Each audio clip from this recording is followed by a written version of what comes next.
Thank you, Mr. Chairman. Thank you, Secretary Salazar, and the rest of your team for joining us today. I have an opening statement that I've prepared that will be submitted for the record separately. I'd like to start with the preamble that our domestic energy resources are an important component of being able to grow a strong domestic economy, to be able to provide good private sector jobs, and to promote our national defense. Department of Interior's activities to affect drilling permit moratoria, drilling permit slowdowns, are hurting all of those. I'd also submit that our best strategic energy reserves are not those in the strategic petroleum reserves. They're those on the public lands that our taxpayers own, the public lands and offshore areas.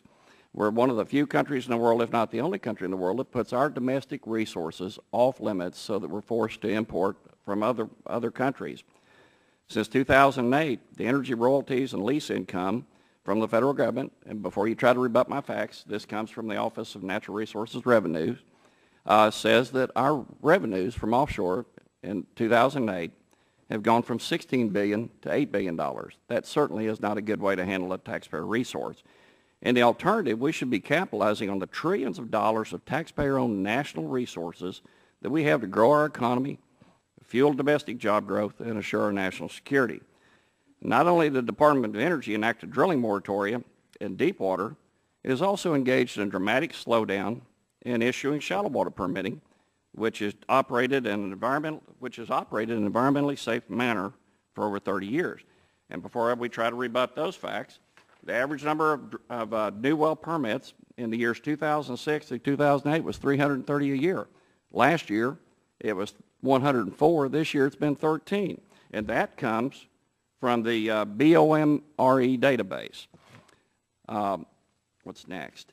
The actions of the Department of Interior are an integral component of the current increase in gasoline prices, which began before the Middle East uncertainty. And each $1 increase in gasoline prices is a $120 billion tax on the consumers of this country.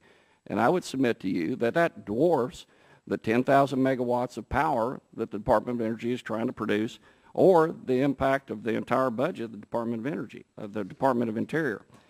Historically, the U.S. has always been a country that companies wanted to do business in because we followed the rule of law, and we also had a transparent permitting process that was not arbitrarily followed.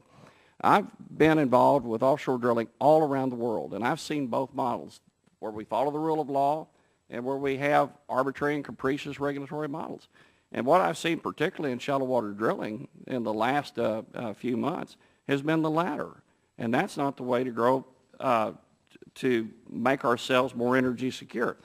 So my question is this: how do the Department of Interior's actions serve to grow the American economy, to help promote private sector job growth, to assure our national security, not only for current generations, but for future generations?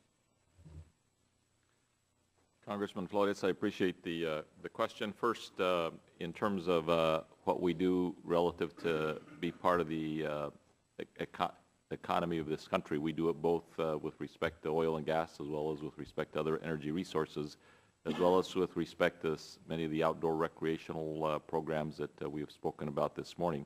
And those can coexist, I believe, can't they? And they can, and we believe that that's part of what we are attempting to do within the Department of Interior. A couple of points with respect to the revenue issue that you raised. 2008 was a year in which oil and gas prices were high, so that was an abnormal amount of revenue that we received that year.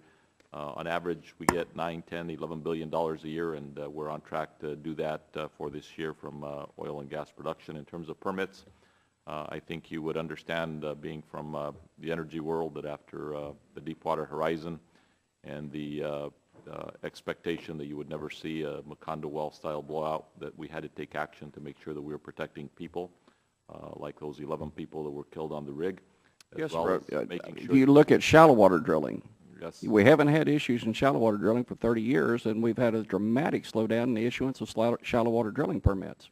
Congressman, we have moved forward with shallow water permitting. There were additional requirements on safety that we impose on the shallow water drillers. There are 37 permits that have already been issued, and we expect to have a robust oil and gas production coming out of the Gulf. I think And I would ask you, Congressman Flores, to think about this, that our policy program and objective here is the same. The President of the United States and I support a strong oil and gas production in the Gulf of Mexico. I would expect that you, as well as other members of the industry, would want us to do it in a safe way that protects people and protects the environment. That is why the budget that is in front of you is part of that effort to make sure that we're able to do that. I would hope that we in America can create the gold standard for safe oil and gas production in the oceans of this world. Time of the gentleman has expired. Gentleman from